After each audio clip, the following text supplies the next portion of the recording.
Amém? Amém? Nossa, me assustei. Por um momento achei que a igreja tinha sido arrebatada. Eu estava com o olho fechado aqui, ninguém respondeu. Lucas capítulo 5, versículo 17.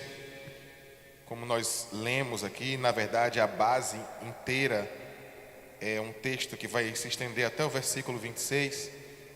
Mas esse texto, especificamente nesse pedaço aqui, nós vamos ter uma fala muito simples, em que se divide em duas coisas importantes para a gente pensar hoje. A primeira delas é que Jesus estava em um determinado lugar, e mais uma vez, onde Jesus estavam os doutores da lei. Pessoas religiosas, professores, intelectuais, pessoas que se posicionavam a partir do conhecimento. Eles sempre acompanhavam Jesus. Sempre estavam no pé de Jesus. E toda vez que eu leio esse texto, ou textos parecidos, em que os fariseus, não eram só os fariseus que acompanhavam Jesus não, viu pessoal? Tinha mais gente. Mas todos aqueles grupos que tentavam acompanhar sempre Jesus, sempre me vem na minha mente algo que acontece nos nossos dias. Nós, às vezes, nos posicionamos em Cristo, procuramos a ação do Espírito do Senhor, desejamos viver o milagre, uma vida mais espiritual. Procuramos, em meio às dificuldades, mergulhar cada vez mais nisso. Mas a gente sempre encontra, às vezes, alguém, não vou dizer uma barreira, alguém mesmo, uma pessoa que sempre tenta limitar a espiritualidade de si e do outro a partir de uma ciência. Eu não estou falando só das ciências lá fora, mas até das ciências aqui dentro. Existe um fenômeno humano, que é uma forma de interpretar a Bíblia, as Escrituras, que nós chamamos de teologia. A teologia é algo que para mim é indispensável na fé. Não existe igreja sem teologia. Não existe evangelho sem teologia. É uma palavra que a gente usa muito pouco aqui, inclusive. Já usamos mais, mas hoje quis resgatar esse termo. Não existe fé bíblica sem teologia. Porque nós cremos que tudo isso se manifesta a partir da palavra. E a palavra de Deus, nós recebemos ela, mas ela foi oferecida para a gente dentro de contextos históricos, contextos políticos, contextos culturais. E o Senhor tem usado mestres, pastores, líderes, pessoas, para que através da revelação do Espírito e da disposição de aprender, eles possam estar cada vez mais se afinando na teologia, para poder alinhar melhor essa palavra que tem chegado a nós, de uma maneira que seja justa, com toda a preocupação que a igreja teve na sua história, e com os apóstolos e outros homens tiveram, para que essa palavra chegasse até nós de maneira genuína. Eu já contei para vocês aqui que a filosofia, ela tem diversos filósofos famosos, mas vários textos antigos de pessoas que a ciência, que a história, que a filosofia bota lá em cima. Nós temos pouquíssimas cópias dessas pessoas. Já falei isso várias vezes aqui. Sócrates, Platão, Aristóteles, nós não temos nem 6 cópias iguais das obras. A República de Platão, do famoso mito da caverna, ele não tem nem 4 cópias que são idênticas. Mas ninguém questiona isso na ciência, ninguém questiona isso na história. Todo mundo diz, não, beleza, tá. Mesmo tenha sido uma outra pessoa e tal, mas existe essa obra é útil, ela é interessante. Ela vai ser a base para a democracia, ela foi base para a ideia republicana, ou seja, a forma que a gente tem de país hoje, com presidente, senador, vereador, prefeito, tudo isso começa ali, numa obra de um cara que a gente não sabe nem se existiu. Mas o Novo Testamento, ele é envolto de uma série de textos e de uma preocupação de manter a verdade, que são para muito além de só 4 cópias. Existem mais de 1000 cópias idênticas, de fragmentos de copistas, de épocas diferentes e lugares diferentes do mundo, que eles não falham um com o outro. A forma que a gente tem de resgatar essa história, de compreender a importância disso, tudo isso chega a gente através da teologia. Por outro modo, de outra forma, se a gente usar mal esse instrumento, Esse instrumento é apenas um objeto frio, não espiritual, usado para a vaidade da igreja, para a vaidade de alguns homens, de parecer mais doutores, de parecer mais conhecedores do Evangelho, da palavra, mas que não tem nenhuma vida espiritual com o Senhor e se disfarçam através do seu conhecimento teórico. As pessoas que seguiam a Cristo eram essas pessoas. Liam as Escrituras, conheciam os textos sagrados, conheciam os relatos que se fazia da tradição hebraica, conhecia os textos de Moisés, conhecia tudo isso, mas não tinha uma espiritualidade verdadeira. E isso serve para muitas coisas na vida da gente. A gente às vezes tem muita teoria, mas não tem prática nenhuma. Isso não é só sobre a nossa vida em Cristo. A gente vê muito isso, por exemplo, na política. Muita teoria política, muita ideia, muito disse-me disse, muita citação de teórico, de cientista, de filósofo, mas na prática é a falta de caráter, é a roubalheira de sempre, é as preferências de sempre e pouca daquilo que se fala, muito pouco se faz.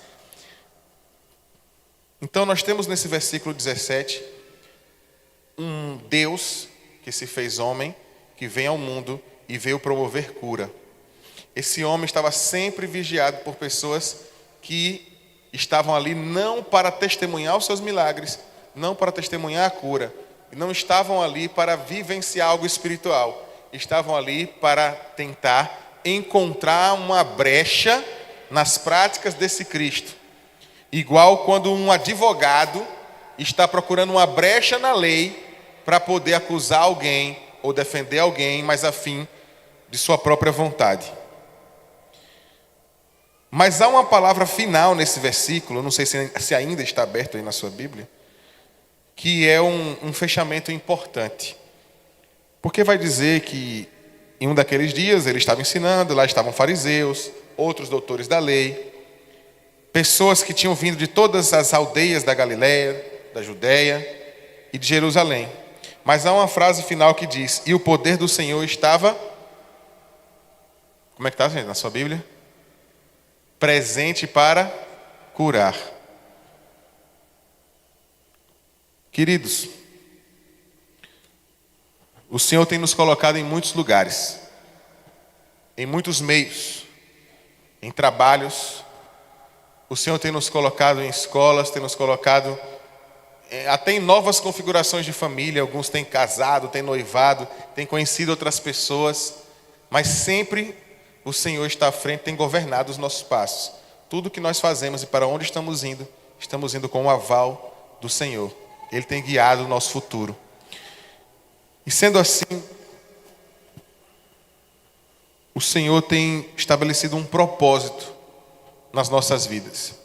Vai ter gente para acusar, vai ter gente para apontar, vai ter gente para falar mal, vai ter gente para tentar derrubar a gente todos os dias. Isso vai existir o tempo todo. Mas da mesma forma que o tempo todo existe o acusador, o tempo todo Deus é bom. E a sua bondade dura para sempre. E a eternidade daquilo que Deus faz se estabelece com aquilo que Deus é nas nossas vidas. Do mesmo modo que sempre tem alguém lhe acusando, você precisa também estar sempre envolto de alguma coisa. Se a acusação é eterna na sua vida, há alguma coisa que precisa também ser eterna na sua postura. Os homens estavam eternamente vigiando Jesus, eternamente acusando Jesus. O tempo inteiro, em vários textos em que Jesus aparecia publicamente, o texto vai relatar que haviam doutores da lei, que haviam fariseus sempre cercando Jesus. Mas esse versículo finaliza dizendo: mas o poder do Senhor estava ali para curar. O Senhor estava ali para promover a natureza da sua graça, promover mudança. Vai ter gente o tempo inteiro para atrapalhar a nossa vida, mas você hoje está sendo convidado a pensar o mundo de uma forma diferente. Há algo eterno, há um mal constante apertando o meu juízo, tentando me derrubar, mas eu vivo para outro perfil de eternidade. Eu vivo para a eternidade em Cristo e com Cristo, e eu propagarei as coisas eternas dele, a sua graça, a sua misericórdia, cura, libertação, prosperidade, bênçãos sem fim. É uma mudança de mentalidade. Busque a presença de Cristo acima de qualquer coisa, porque Cristo é sempre o começo daquilo que é bom. O começo da sua cura é Jesus. O começo da sua libertação é Jesus. O começo da sua prosperidade é Jesus. Tudo aquilo que é bom inicia na pessoa de Cristo. E a pessoa de Cristo inicia na nossa vida através da cruz. É através da morte e arrependimento. Cristo é aquele que ressignificou algo que era terrível, que é a morte. A morte era algo que era o fim de todas as coisas. E não só ele mudou o significado daquilo, como Cristo trouxe beleza para onde não havia. Porque a morte agora ganhou beleza. Em Cristo, a morte passou a ser algo bonito, belo. Porque é bonito morrer quando vivemos em um propósito de que sabemos que morremos para renascer. Porque agora não é mais morte, é vida em abundância. Morte é o fim para algumas coisas e o início de um novo tempo. E é essa cultura de novo tempo, é essa cultura de eternidade que a gente precisa estabelecer no nosso entendimento. Eu gosto muito de usar essa palavra cultura, porque cultura é aquilo que a gente cultiva, é aquilo que a gente pratica. E é uma palavra que nós temos usado muito para maquiar uma série de posturas que a gente quer continuar tendo. Ou iniquidades, ou pecados particulares e sociais que a gente disfarça com essa palavra, cultura. Ah, mas isso é a nossa cultura. Ah, eu faço tal coisa porque é a cultura da minha família, é porque é a cultura do meu lugar. O seu lugar não é esse. Você é um alienígena. Vira para o irmão do teu lado e diga assim: meu irmão, você é um extraterrestre, porque você não pertence à Terra. Exatamente. Você pode, não é bullying, você pode dizer para o irmão: você é um ET. Não é bullying, tá vendo? Você não pertence a esse lugar. Estamos aqui de passageiro, como passageiros, peregrinos, alguém que está vivenciando, experimentando as tribulações e as dores que está vivo neste mundo, mas nós não pertencemos aqui. O Senhor já nos prospectou, já nos pensou, fazendo a nossa existência para pertencer a outro lugar, para pertencer a Ele, nele. Mas ao mesmo tempo que Ele fez isso, Ele estabeleceu um paradoxo para si mesmo, que é uma regra que Ele criou. E se Ele quiser mudar, Ele muda porque Ele é Deus. Mas Deus não mente e não é alguém que tem esse perfil de promover essas mudanças. Ele estabeleceu algo, Ele lhe deu uma liberdade plena. A liberdade plena que Ele deu para você, ela é tão profunda, meu irmão, que Deus lhe deu o direito de pecar. Como assim? Você não é impedido de pecar. É impedido de pecar? Não. Então você pode fazer. Se Deus pode todas as coisas e foi Deus que lhe criou, Ele lhe criou num nível pleno de liberdade que você pode até errar. Porque você pode usufruir do direito de ser você. Você nunca vai poder dizer na cara de Deus que você não pôde ter sido você mesmo. Não vai poder nunca dizer isso. Eu nem pude ter sido eu mesmo.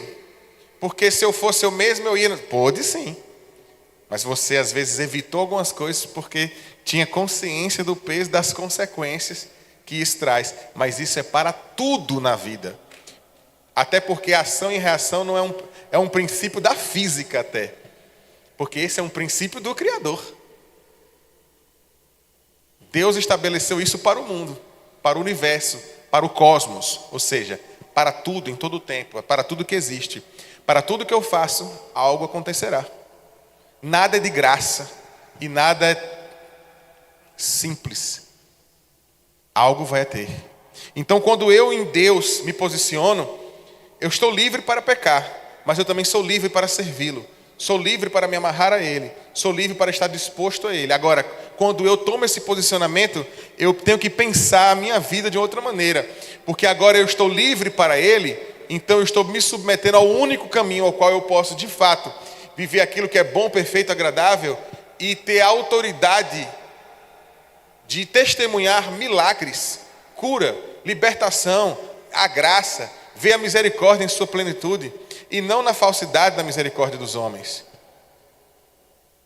Porque a justiça dos homens falha e é uma palhaçada. Essa semana rolou um vídeo maravilhoso na internet da justiça brasileira, acho que quase muitos aqui viram, que uma testemunha não podia estar no mesmo lugar do advogado, acho que alguns viram isso, e aí o juiz percebeu, fulano, Ricardo, você está na mesma sala que o doutor?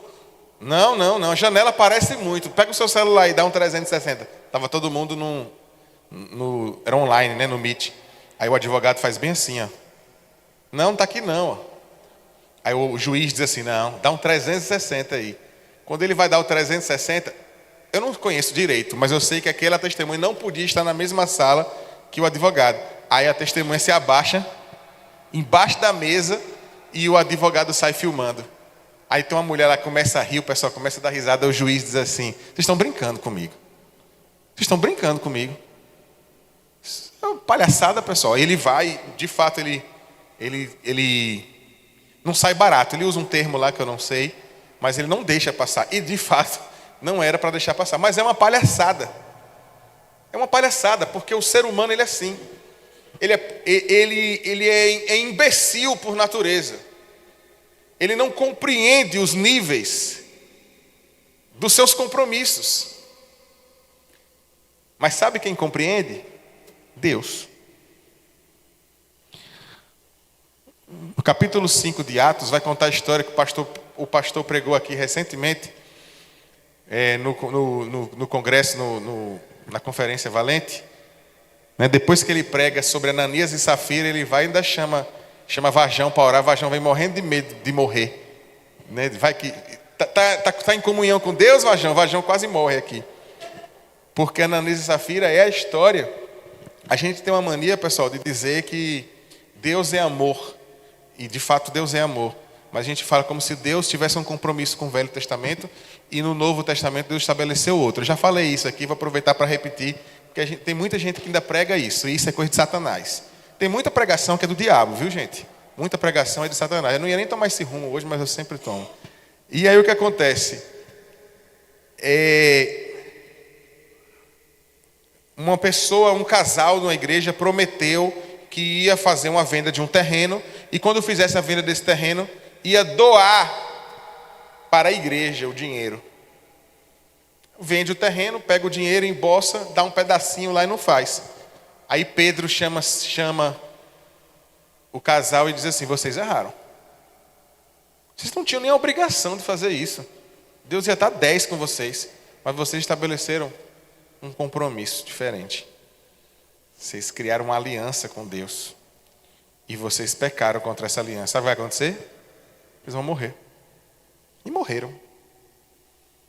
Essa morte é tão cruel na Bíblia que fica uma mensagem para a gente, né, no contexto do culto de hoje. Foram os jovens que foram tirar os corpos dentro da igreja. Ficava uma lição naquele dia ali. Os moços que foram remover aqueles corpos, eles morreram. Eu não estou contando a história da arca, quando botaram a mão na arca tentando ajeitar e morreu por causa da glória de Deus, entrou no santo do santo. Não. Eu estou contando de uma história de um Jesus que já tinha morrido, ressuscitado, voltado em seu corpo glorioso para a habitação celestial. Os apóstolos já estavam no seu processo de expansão e tinha gente ainda morrendo. Sabe por quê? Porque Deus não muda. Deus é o mesmo e está aqui hoje e se move da mesma forma. Agora, por que então as pessoas pararam de morrer, mesmo sendo descompromissadas? Porque Deus também é misericordioso. Agora, os motivos e detalhes eu não sei, só Ele sabe. Mas eu não arriscaria. Cuidado com os seus compromissos.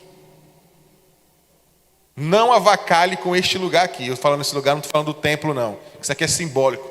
Deus nem prefere mais isso, Ele prefere o seu coração. aqui é só um ajuntamento. É o lugar onde a gente se reúne. A gente às vezes fala, a casa do Senhor, isso é simbólico. Aquele tempo de templo, como está na Bíblia, no Velho Testamento, de um lugar da habitação física, que tinha uma manifestação física do Senhor. Por conta daquele lugar especificamente, isso acabou. Agora é óbvio que quando nós estabelecemos símbolos comunitários que refletem a nossa relação com Cristo e a gente avacalha com o lugar, eu acredito que de fato fere o coração do Senhor. Mas não significa que Deus está aqui mais do que está no seu quarto quando você está sozinho usando a internet. Deus está lá do mesmo modo, da mesma forma. Então, quando nós compreendemos os níveis de compromisso com esse Deus e da grandeza daquilo que Ele pode fazer, você poderia dizer, nossa, como Deus é terrível. Então eu prefiro, não. É como um Deus tão poderoso encontrou tempo e espaço para te amar, para lhe possibilitar viver curas, milagres extraordinários. Esse mesmo Deus que tudo pode, que tem poder para transpor tudo, Ele encontrou brecha para ser sensível à sua existência. Ele é sensível a você. Ele é sensível à sua lágrima. É sensível à sua dor. Ele é sensível à sua aflição. É sensível ao seu clamor. Este mesmo Deus, que poderia ser só um bruto matando todo mundo, Ele se permite ser sensível à sua insignificância. Este é o Deus que eu sigo, ao qual não me envergonho.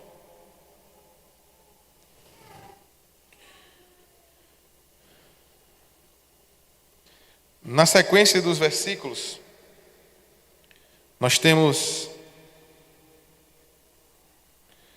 versículos 18 e 19, vai dizer assim, eis que uns homens transportaram numa cama um homem que estava paralítico. Procuraram fazê-lo entrar e pô-lo diante dele. Não achando por onde pudesse levar por causa da multidão, subiram ao telhado, desceram com a cama por entre os ladrilhos para o meio diante de Jesus. Aqui é um texto muito conhecido, que a gente sempre leva para o lado da amizade, dos amigos que foram para além. Tem até uma música antiga, não sei se a Anailda, que fala antiga, a Anailda Júnior. Não sei se a Anailda Júnior conhece. Tem uma música antiga que é muito bonita, tentando lembrar aqui agora. Poxa, vou botar no grupo depois. Que conta a história dos amigos, desses amigos aqui. E ela é muito, muito bonita mesmo. Mas essa é uma história que está para além disso. Eu, quando penso nesse texto, penso na amizade, mas também penso nas vezes em que nós paramos por causa dos obstáculos. Esses amigos foram além porque eles enxergaram Cristo e não simplesmente um buraco no telhado ou os obstáculos. Eles olharam para aquilo que estava além do problema, mas olharam para a solução. Eu não sei, talvez você esteja um pouco aflito ou não, mas conhece alguém que está vivendo alguma dificuldade, e eu queria que você alimentasse isso no seu entendimento. Se não é uma palavra para você, que seja uma palavra que você vá levar para alguém. Mas alimente essa palavra no coração dessa pessoa ou no seu coração, de que Cristo está para além dos obstáculos. A cura que procura começa com Cristo. Nós falamos isso aqui no início. Que eu procuro primeiro está em Jesus. E finaliza com Ele também. Ele é o início e é o fim. Querido, quando a nossa fé ela consegue transpor esses obstáculos, a fé se torna maior que o medo. E quando a fé é maior que o medo, nós vivemos um mundo de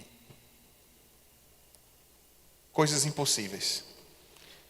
É sobre essa impossibilidade que eu penso em Cristo hoje. A gente olha e às vezes a gente foca muito em diversos problemas. Hoje, mais cedo, Thalisson, tem pouca gente na igreja e tal. A gente está chegando aqui, eu até botei no grupo da igreja, né? Poxa, é triste ver a igreja vazia. E realmente, a igreja está até menos do que tem até mais gente do que eu imaginava que teria. Mas no geral tem sido às vezes cultos vazios. E a gente fica triste? A gente fica triste.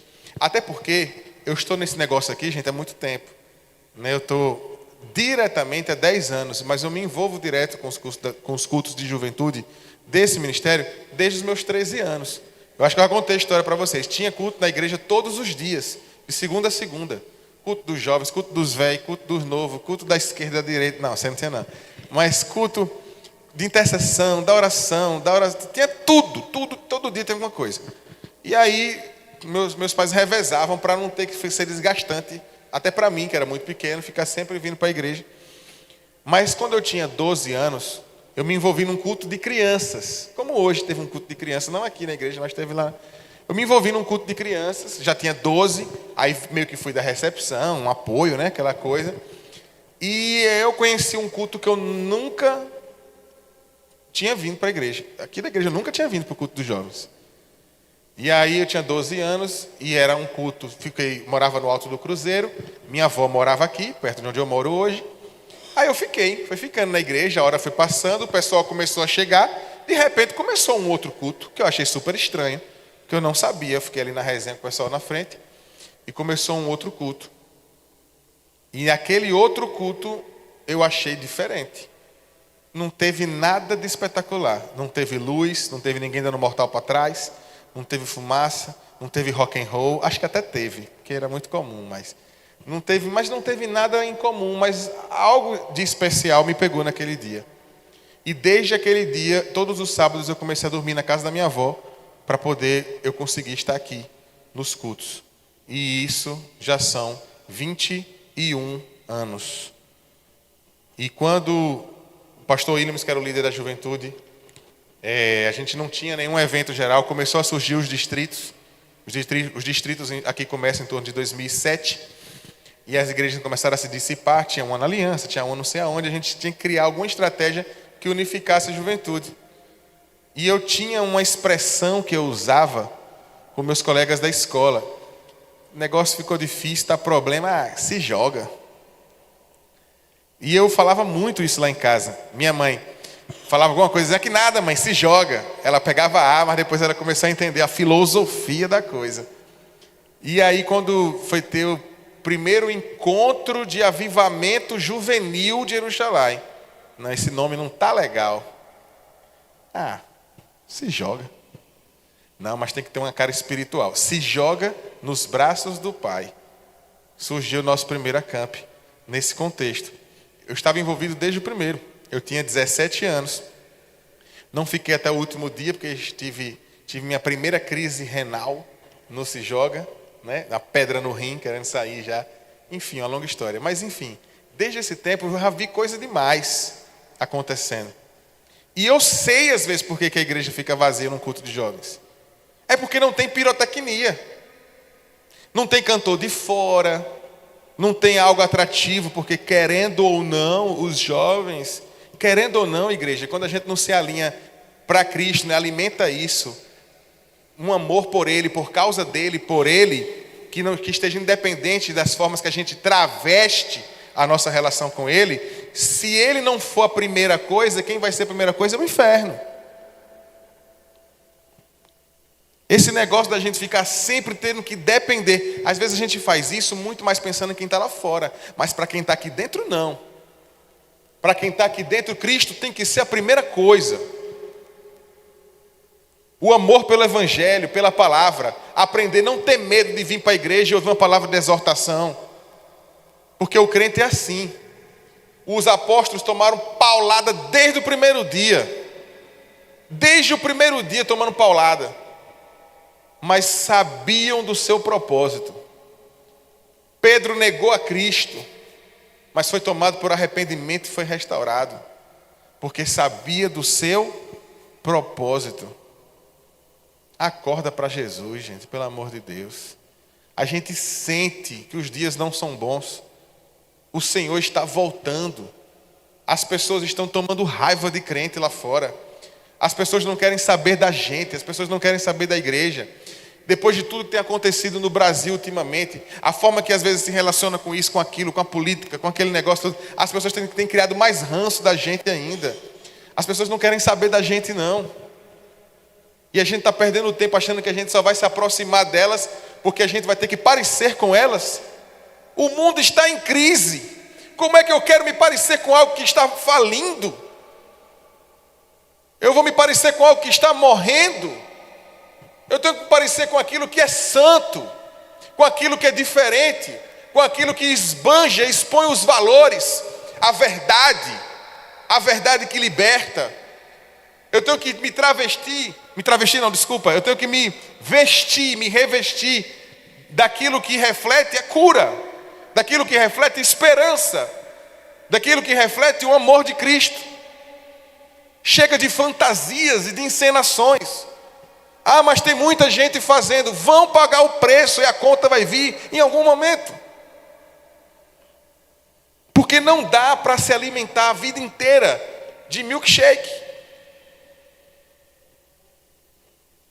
Tem que saber como se alimenta. Um corpo morre se ele vive de doce, de refrigerante. Ele precisa ter equilíbrio, ter os seus momentos de açúcar, mas ele tem que ter a sua regra. E eu repito, aproveito que aqui a gente não tem visitantes. Chegou o momento da gente tomar isso como uma verdade no nosso coração, no nosso entendimento. Ah, mas é só uma juventude. Não, são crentes. Jesus encerrou todo o seu processo com 33 anos.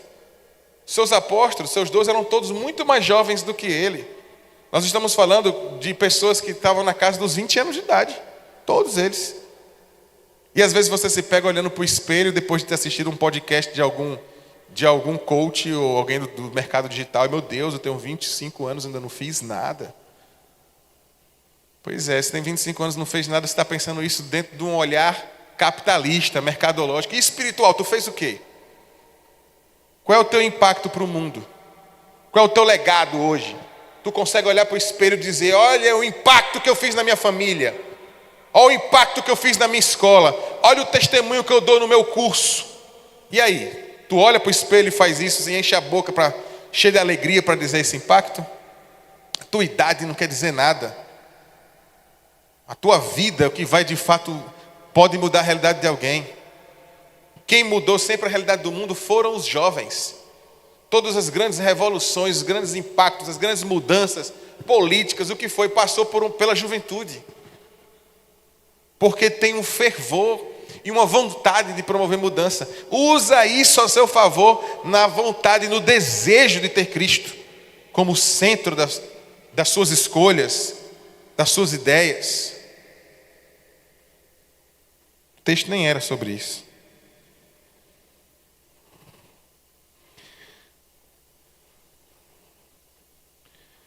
Então, voltando para o texto, nos versículos seguintes, versículo 21, 24, os escribas e fariseus começaram a arrazoar, dizendo: quem é este? Quem é este que diz blasfêmias? Quem pode perdoar pecados senão Deus? Jesus, porém, conhecendo os seus pensamentos, respondeu dizendo-lhes: que arrazoais que vossos corações? Qual é mais fácil dizer: os teus pecados te são perdoados, ou dizer: levanta-te e anda? Ora, para que saibais que o Filho do Homem tem sobre terra poder de perdoar pecados, disse ao paralítico: a ti te digo, levanta-te, toma a tua cama e vai para a tua casa. Jesus fez cena? Não. Eita. Jesus fez cena? Não. Gente, o nível de cura, de milagre que estava acontecendo aqui era extraordinário. Poderia ter acontecido coisas colossais aos olhos de quem estava. Mas Jesus liberava palavras simples, palavras eternas, que promoviam mudanças na hora em que Jesus falava. É isso que o Senhor quer para as nossas vidas. Uma verdade simples e direta. Falamos aqui de Ananias e Safira. Ah, mas você fala parecendo que não tem amor. Então, tem amor sim. Uma verdade sem amor é perversidade. Verdade sem amor é violência. Mas amor sem verdade é sedução.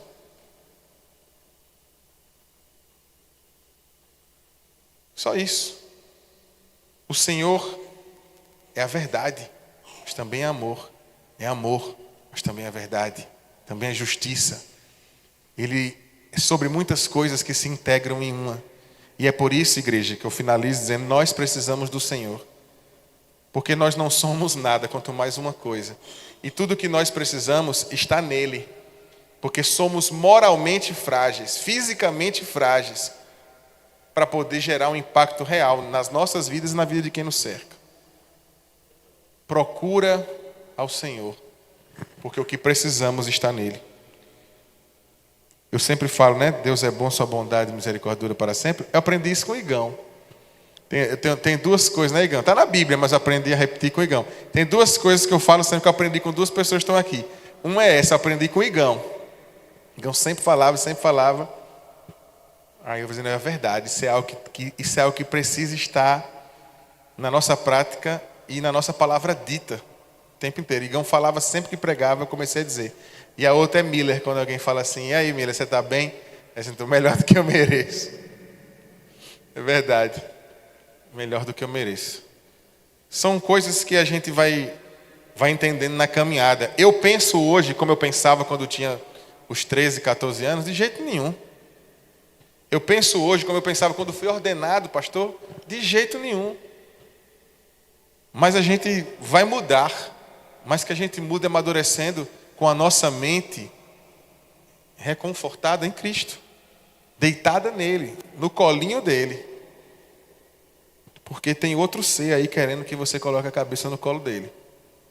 E não é muito bom não, cafuné. Como é, João? É espinhoso, né? Pois é. Exatamente. Descansa no Senhor, se conforta no Senhor. Eu tomei outro rumo aqui, então não vou nem continuar mais o texto. Mas o Senhor, Ele quer um novo tempo. Ele quer algo novo para o nosso entendimento, para o nosso coração. Ele quer que a gente descubra isso. É algo novo que é algo velho. Porque a palavra revelada já foi revelada há muito tempo. Se estabelece pelo tempo. Mas é algo velho que soa como boas novas, como uma novidade constante aos nossos ouvidos, ao nosso coração, o tempo inteiro. É o Senhor falando a mesma coisa há 2000 anos, Caio, mas vai chegar ao seu coração como um frescor de algo novo, hoje, amanhã. A todo dia que procurá-lo, o Senhor chega com novidade aos nossos ouvidos. Confia no Senhor, se entrega ao Senhor, dependa do Senhor, e o mais Ele fará. Amém? Convido você a se levantar.